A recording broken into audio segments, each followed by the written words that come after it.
Bienvenue amis téléspectateurs, vous êtes à l'émission e-Pétrole.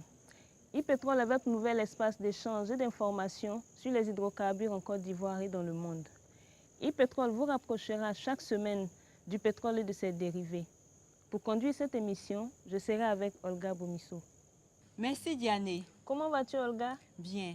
Pour le thème du jour, nous aborderons le transport des produits pétroliers. Comme vous avez pu le remarquer, on rencontre sur les routes des camions transportant du gaz butane ou du carburant. Quels sont les risques liés à la circulation de ces camions? Y a-t-il une réglementation régissant le transport des produits pétroliers?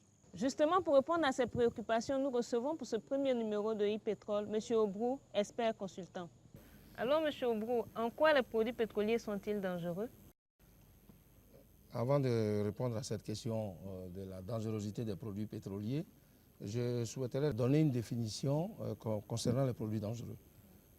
Les marchandises dangereuses sont des marchandises qui, au travers des propriétés physiques et chimiques qu'elles présentent, peuvent être dangereuses au travers de contact avec l'eau ou l'air, présentent des risques pour l'homme, l'environnement, d'autres matériaux et d'autres marchandises.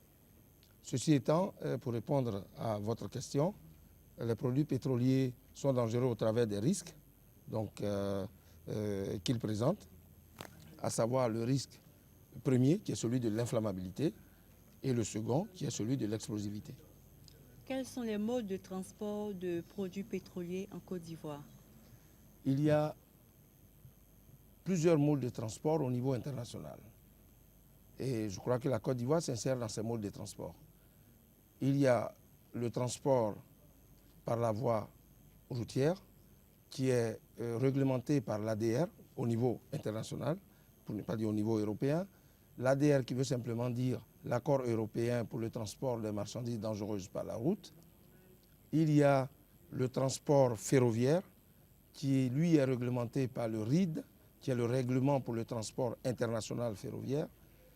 Il y a le transport maritime qui est réglementé par l'IMDG, c'est en anglais, qui veut dire International Maritime Dangerous Goods Code, qui est le code pour le transport des marchandises dangereuses par la mer. Il y a le transport aérien qui est réglementé par l'IATA, lui également qui est en anglais, qui veut dire International Association Transport. Mais en ville, on remarque des gens qui transportent des produits pétroliers tels que le gaz sur la tête, dans des brouettes. Existe-t-il une réglementation en matière de transport de produits pétroliers? Il y a une réglementation, certainement, en Côte d'Ivoire. Il doit y avoir des décrets, je suis convaincu. Cependant, l'applicabilité de tout cela pose des problèmes si on continue de voir les gens avec des brouettes et avec des bouteilles de gaz sur la tête. Et ce qu'il faut donc faire, c'est de se poser la question si toutes ces personnes impliquées dans la chaîne logistique de la distribution de ces produits dangereux ont une formation adéquate.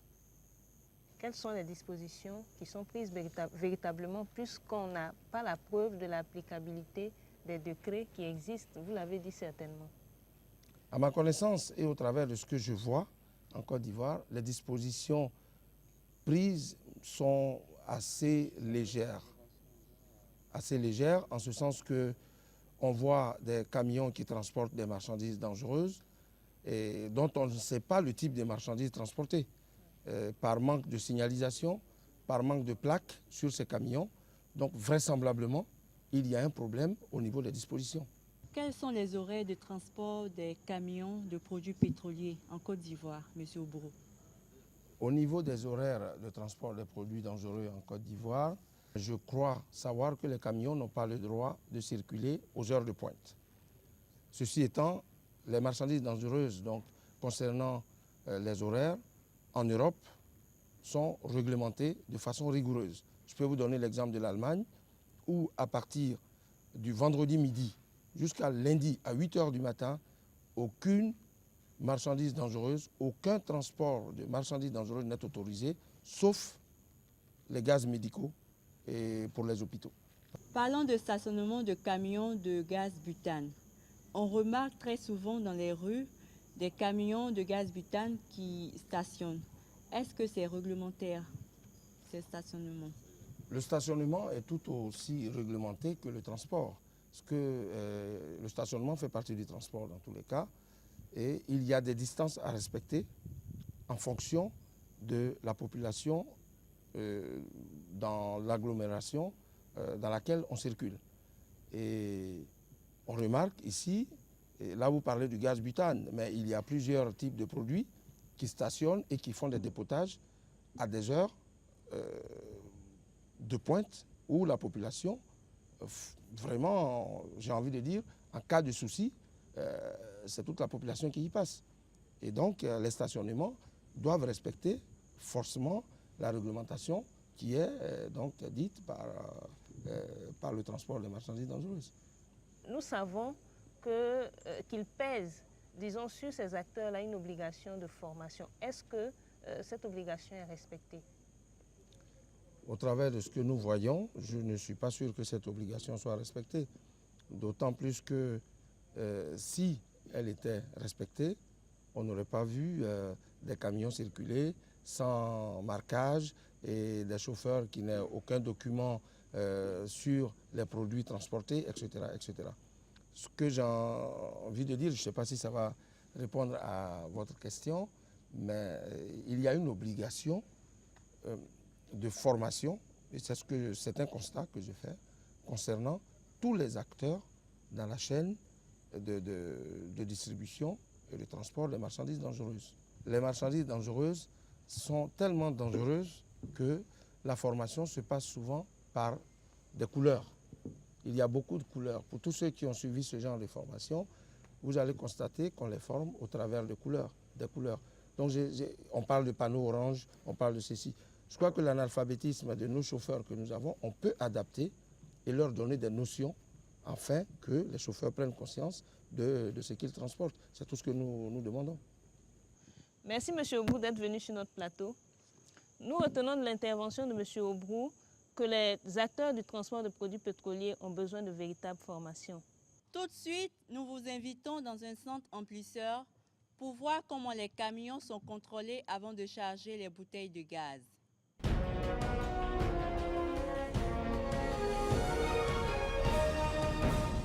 Pour aller sur le site emplisseur, c'est-à-dire le dépôt où on charge les bouteilles, le matin, lorsque les chauffeurs arrivent, chacun démarre son camion et vient et gare à la porte.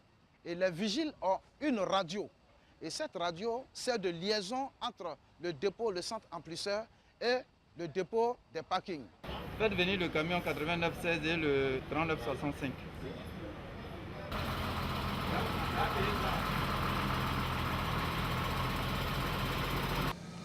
Marche arrière.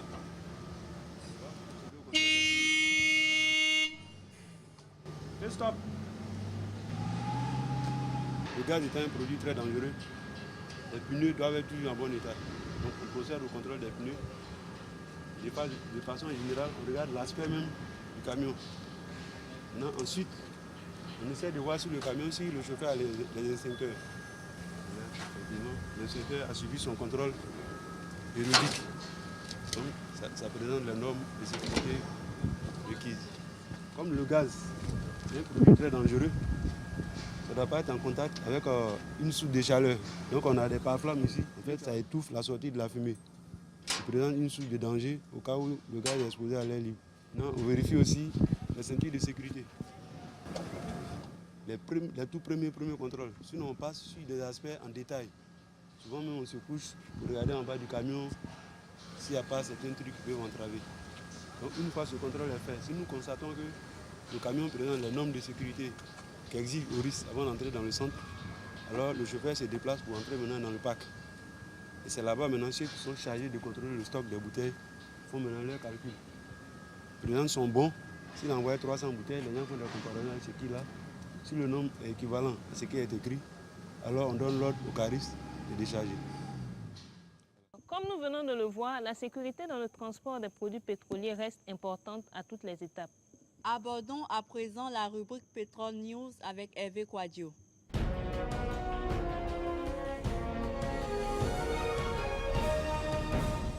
Hervé, quoi de neuf cette semaine?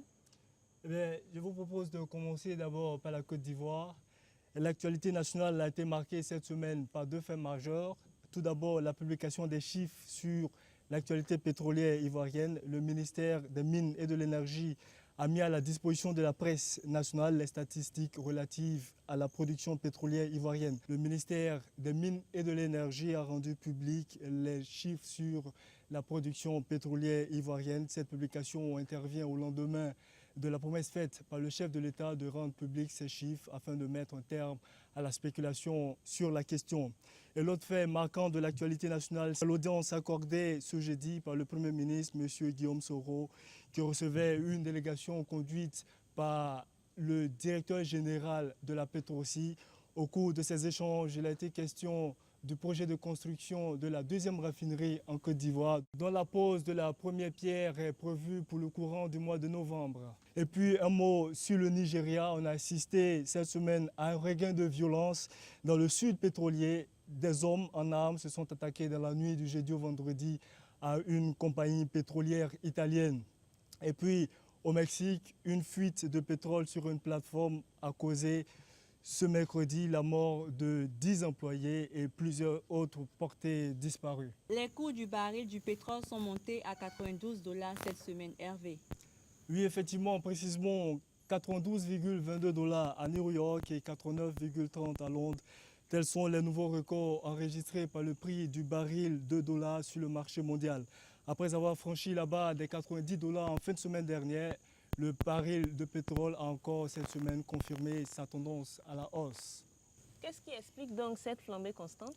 Trois facteurs pourraient l'expliquer. En premier lieu, les tensions géopolitiques persistantes au Proche-Orient avec la menace turque d'attaquer les bases du PKK en Irak et les récentes sanctions décidées par l'administration américaine à l'endroit de l'Iran. Et puis, il y a également la baisse des stocks pétroliers aux États-Unis et puis, enfin, la faiblesse du dollar malmené en ce moment par l'euro sur le marché des changes.